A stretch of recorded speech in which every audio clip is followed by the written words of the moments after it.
Canto second. Om Namo Bhagavate Vasudevaya. Om Namo Bhagavate Vasudevaya. Om Namo Bhagavate Vasudevaya. Narayanam Namaskritya Naram Chaiva Narottamam Devim Saraswatim Vyasam Tatajam Udiret Nashtaprayeshu Bhadreshu Nityam Bhagavata Sevaya Bhagavati Uttama Shloke Bhaktirvati Nashtiki. Hare Krishna. Today we continue Śrīmad-Bhāgavatam, Canto 2nd, Chapter 4th, the process of creation. We try to understand Shloka 7 and 8.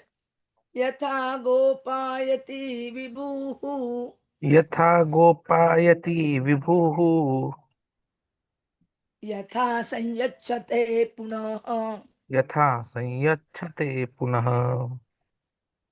Yamyam shaktim upashritya. Yam yam shaktim upashritya. Puru shakti parapuman. Puru shaktihi parha puman. Atmanam kridayan kridan. Atmanam kridayan kridan. Karoti vikaroti cha. Karoti vikaroti cha. Nunam bhagavata brahman. Nunam bhagvatah brahman. Hare adbhuta karmana. Hare adbhuta karmanah.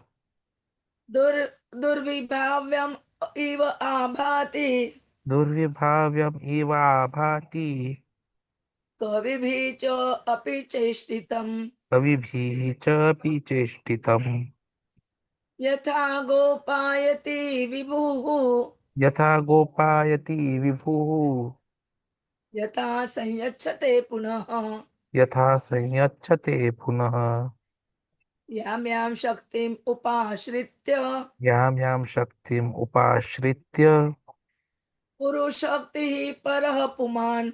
Puru shaktihi parha puman. Atmanam kridayan kridan. Atmanam kridayan kridan. Karoti vikaroti cha. Karoti vikaroti cha. Nunam bhagavata brahman. Nunam bhagvatah brahman. Hare adbhuta karmana. Hare adbhuta karmanah. Durvibhavyam iva abhati. Durvibhavyam eva bhati. Kavibhi chapi cheshtitam. Kavibhi cha pi cheshtitam. Yatha gopayati vibhuhu. Yatha sanyachate punaha. Yam yam shaktim upashritya. Purushakti parapuman. Atmanam kridayan kridan. Karoti vikaroti cha. Nunam bhagavata brahman. Hare adbhuta karmana. Durvibhavyam iva abhati. Kavibhi chapi cheshtitam. Yatha gopayate vibhuhu yatha sanyachate punam. Yam yam shaktimupashritya puru shakti parah puman. Atmanam kridayan kridan karoti vikaroti cha. Nunam bhagvatah brahman. Hare adbhuta karmanah. Durvibhavyam iva bhati kavibhi cha picheshtitam. Translation and purport by the Srila Prabhupada, Jagat Guru Srila Prabhupada ki jai. Kindly describe how the Supreme Lord, who is all powerful, engages his different energies and different expansions in maintaining and again winding up the phenomenal world in the sporting spirit of a player. O learned Brahmana, the transcendental activities of the Lord are all wonderful, and they appear inconceivably because even great endeavors by many learned scholars have still proved insufficient for understanding them. In the purport, in the Katha Upaniṣad 2.2.13, the Supreme Lord is described as the chief eternal being amongst all other eternal individual beings. Nityo nityānāṁ cetanāṁ, and the one Supreme Lord who maintains innumerable other individuals, living beings. Eko bahunam yavidadati kaman. So all living entities, both in the conditioned state and in the liberated state, are maintained by Almighty Supreme Lord. Such maintenance is effected by Lord through his different expansions of self and three principal energies, namely internal, external, and marginal energies. The living entities are his marginal energies, and some of them, in the confidence of the Lord, are interested with the work of creation, also as are Brahma, Marichi, etc. And acts of creation are inspired by Lord into them. Tene Brahmaruda, the external energy Maya, is also impregnated with the jivas or conditioned souls. The unconditioned marginal potency acts in the spiritual kingdom, and the Lord, by his different planetary expansion, maintains them in different transcendental relation displayed in the spiritual sky. So the one supreme personality of Godhead manifests himself in many Bahusya, and thus all diversities are in him, and he is in all diversities, although he is nevertheless different from all of them. That is the inconceivable mystic power of Lord. And as such, everything is simultaneously one with and different from uh, him by his inconceivable potencies. Achinta Bheda Bhed Tattva, the acts of Supreme Lord. In the creation of just this one universe appear uh, inconceivably wonderful, and there are innumerable universes, and all of them aggregated together are known as the created material world.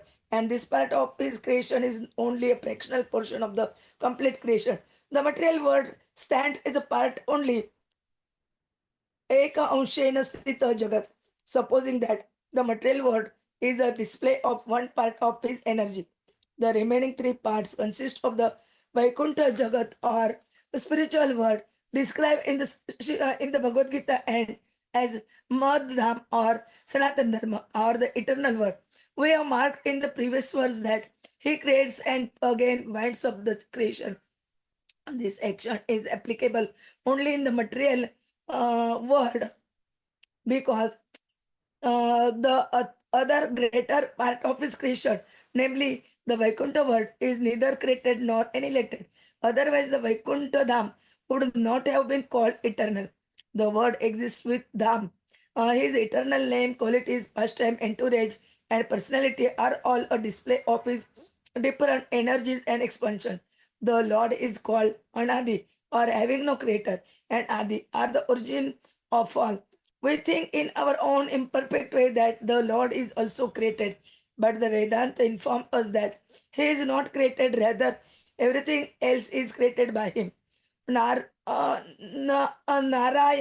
para avektat. Therefore, for the common man, these are all very wonderful matters for consideration. Even for great scholars, they are inconceivable, and as such scholars present theories contradictory to one another. Even for the insignificant part of his creation, this particular universe, they have no complete information so as to how far this limited space extends, or how many stars and planets are there, or the different conditions of those innumerable planets. Modern scientists have insufficient knowledge of all this. Some of them assert that there are 100 million planets scattered all over space. In a news release from Moscow dated to 2160, that मैंने 21 February 1960, the following piece of knowledge was relayed.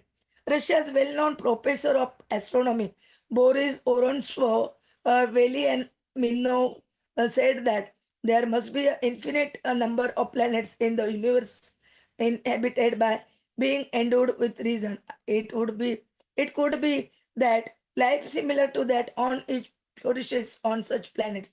Doctor of chemistry Nikolai G. Rowe, covering the problem of atmosphere on other planets, pointed out that the organism of Martian, for instance, could very well adapt itself to normal existence with a low body temperature.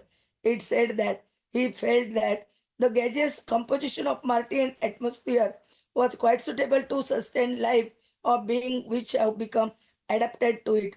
This adaptability of an organism to different varieties of planets is described in the Brahma Samhita as Vibhuti Bhinnam.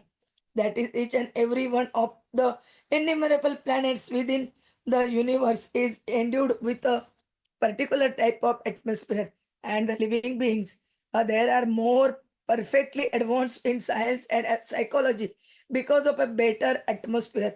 Vibhuti means specific power, and Bhinnam means variegated. Scientists who are attempting to explore outer space and are trying to reach other planets by mechanical arrangements must know for certain that organisms adapted to the atmosphere of Earth cannot exist in the atmospheres of other planets. Easy journey to other planets. One has to prepare himself, therefore, to transfer to a different planet after being relieved of the present body, as it is said in the Bhagavad-gītā 9.25. Yanti devavrata devan Pitrunyanti Pitruvratah Bhutani Yanti Bhute Jayanti Mat Ayajina Apimam. Those who worship the demigods will take birth among the demigods. Those who worship ghosts and as spirits will take birth among such beings. And those who worship me will live with me. Maharaj Parikṣit's statement regarding the workings of the creative energy of the Lord discloses that he knew everything of the process of creation. Why then did he ask Shukdev Goswami for such information? Maharaj Parikshit, being a great emperor, a descendant of Pandava and a great devotee of Lord Kṛṣṇa, was but able to know considerably about creation of the world. But that much of knowledge was not sufficient. He said therefore that even greatly learned scholars fail to know about that. After Even after great effort, the Lord is unlimited and his activities are also unfathomable. With a limited source of knowledge, with imperfect senses, any living being up to standard of Brahmaji, highest perfect living being within universe, can never imagine knowing about unlimited. Now we can know something of the unlimited and it is explained by unlimited, as has been done by the Lord himself in the unique statement of the Śrīmad-Bhāgavatam.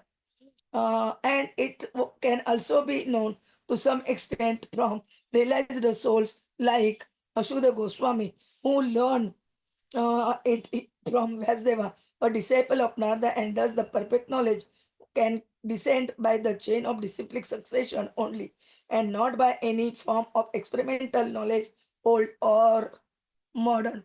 ॐ अज्ञानतिमिरन्दस्य ज्ञानाञ्जनशलाकया चक्षुरुन्मिलितं येन तस्मै श्रीगुरवे नमः श्रीचैतन्यमनोभीष्टं स्थापितं येन भूतले स्वयं रूप कदा मह्यं ददाति स्वपदान्तिकं वन्देऽहं श्रीगुरोः श्रीयुतपदकमलं श्रीगुरोर्वैष्णवाञ्च श्रीरूपं साग्रजातं स्वगणरघुनाथान्वितं तं सजीवं साद्वैतं सावधूतं परिजनसहितं कृष्णचैतन्यदेवं श्री राधा कृष्ण पादान सगण ललिता श्री विशाखान्वितांच नमो ओम विष्णु पादाय कृष्ण प्रेष्ठाय भूतले श्रीमते भक्ति वेदांत स्वामिनिति नामिने नमस्ते सरस्वते देवे गौरवाणी प्रचारिणे निर्विशेष शून्यवादी पाश्चात देश तारिणे वांछा कल्पतरुभ्यश्च कृपा सिन्धुवे एव च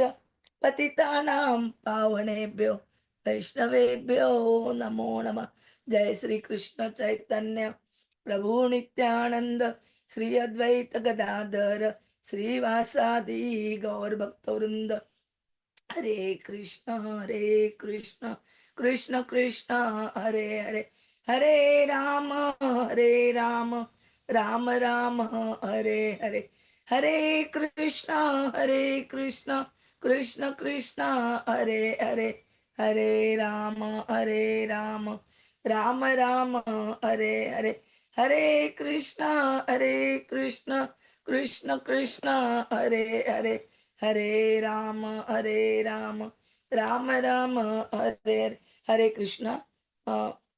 We continue Śrīmad-Bhāgavatam, Canto 2, Chapter 4, the process of creation, and we try to understand shloka number 7 and 8.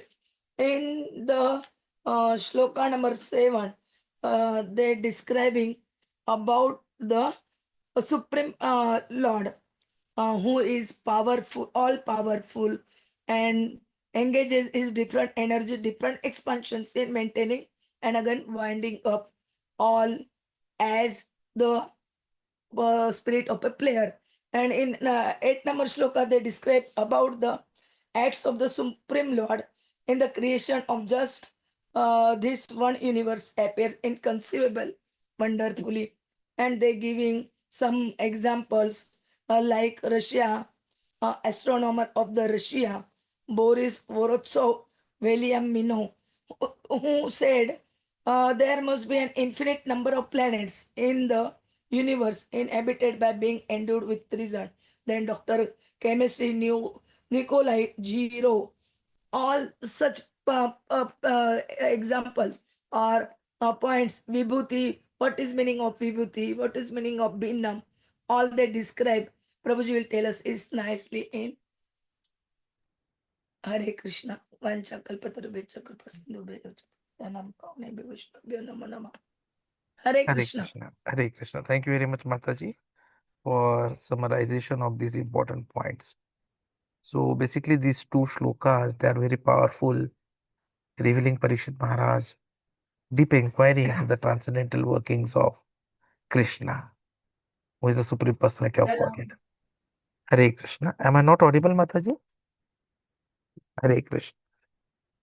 And these inquiries are, Audible, audible. yeah, thank you very much. The inquiries, especially which are related to creation, maintenance, and dissolution.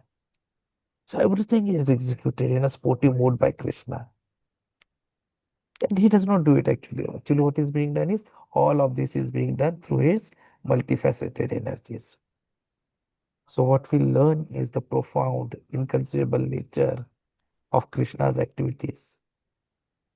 We try to focus on how he maintains, winds up through his various energies, expansions. And then, if you see the purport by Srila Prabhupada, it draws of Vedic scriptures as well. Bhagavatam, Bhagavad-gītā, Upanishads, to emphasize multiple various points which are important from our day-to-day life perspectives. So, it's a very wonderful shloka from this perspective. The very first thing which comes out is how Krishna is supreme, one among many, yet always supreme. Nityo nityānāṁ cetanāṁ. Confirmed in Katha Upaniṣad. He is the chief eternal being among all eternals, the maintainer of all others. And he maintains all living beings, whether conditioned or liberated, through his three principal energies: internal energy, the spiritual realm; external energy, material world, also called as Maya; and marginal energies, the living entities or jivas.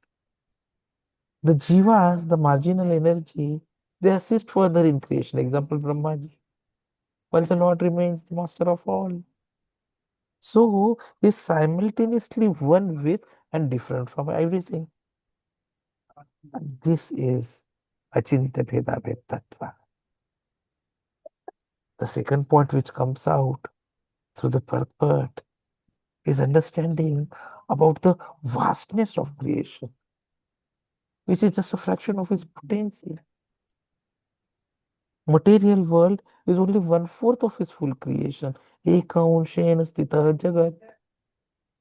And 3/4 consists of Vaikuntha realm, which are eternal, never destroyed. So scientists remain perplexed even by this one universe, while there are countless more which exist. Brahma Samhita, Brahmaji describes how each planet has its own atmosphere, Vibhuti Bhinnam, situated for the life forms residing there. So just consider what we are then. 3/4 we don't even know. 1/4 material world. In that, innumerable universes, Brahmandas. In each universe, multiple galaxies. In each galaxy, multiple stars and solar systems. In one of that galaxy is Milky Way. In Milky Way, there are so many stars. One of that star is Sun. In that, there are so many planets, and one of the planet is Earth. On Earth, there are so many continents. We are there in one continent. In continent, there are so many countries. We are situated in one country. In a country, there are so many states. We are in one state. In a state, there are so many districts. We are in one district. In a district, there are so many towns and cities. We are in one. In a city, there are so many localities. We are in one locality. In that locality, there are so many buildings. We are in one building. In that building, there are so many residences. We are in that one. In that residence, there are rooms, and we are in that one room. And still, we consider we own, we control the house. Well, the real controller is Krishna, Sarvakaranakari. That is why we need to understand everything through Vedic wisdom. Scientific theories are not always perfect. Modern science, including Darwinism, chemical theories of life, cannot explain soul, consciousness, or creation. Even if we give all possible chemicals, no scientist can create life. That is why Srila Prabhupada critiques modern education as soul killing for the neglect of Atma Tattva. Here we see Parīkṣit Maharaj asking questions. So the doubt which arises is, Parīkṣit Maharaj is a devotee. So why is he asked despite knowing? Parīkṣit Maharaj definitely knew the principles of creation. He is acknowledging that even great scholars with vast effort fail to comprehend the Lord's inconceivable actions. True knowledge descends via Guru Shishya Parampara, not via speculation or experiments. That is why human life has to be utilized properly. It's a rare boat to cross the ocean of material existence, Bhavasagara. Human body is a special boat, and scriptures and acharyas are the boatmen. If misused, one becomes Atmaha, the soul killer, destined for darkness and permanently going through repeated cycles of birth and death. That is why Sri Upanishad warns against this fate for the ignorant. The supreme duty is to cultivate devotion and self-realization. Knowledge without devotion is like shrameva hi kevalam, useless labor. And that is why when we see Bhagavad-gītā, say shloka number 17 or even 18, it guides us in so many ways. And it is important from so many perspectives, where it is clearly mentioned that among all devotees, those in knowledge and engaged in service are dearest to Krishna. In 8.9, Krishna says that meditate on the Supreme Person who is ancient, omniscient, controller, and transcendental. And in 9.25, we know Yanti Devatam Deva, that one reaches the worship deities abode. So devotees of Krishna reach Krishna, Golok Vrindavan. So there's a warning for us. Whether pious or sinful, one who does not strive for self-realization is trapped in samsara. Universities, modern civilization, secularism cannot solve the core problems. Birth, death, old age, disease. The only path out is surrender to Krishna. And for that, we need to hear Śrīmad-Bhāgavatam daily. Chant minimum 16 rounds. Take association of devotees. Take only Krishna Prasadam. Do deity worship at home. or assist in temple, engage in any seva towards Guru, towards devotees, towards Krishna, and serve with enthusiasm. This is the only path out. The key takeaway is that one, Supreme Lord's activities are inconceivable, wonderful, beyond reach of material logic or scientific speculation. Two, all living beings are maintained by Krishna through his diverse energies and expansions. Three, this material world is temporary, only a small part of Lord's total creation. Spiritual world is eternal, which we have to target to go. Fourth, human life's true purpose is self-realization and devotional service, not material pursuits or sabka saath sabka vikas. And fifth, perfect knowledge descends through disciplic succession and is realized through devotion, not intellectual effort alone. So to conclude, these two verses, they're revealing the divine paradox. The Lord is unknowable, yet knowable through devotion. He is simultaneously immanent and transcendent, the doer and overseer, and his acts, though sportive, bear the highest purpose to awaken the souls lost in ignorance and guide them to eternal life in the spiritual realm. Thank you very much.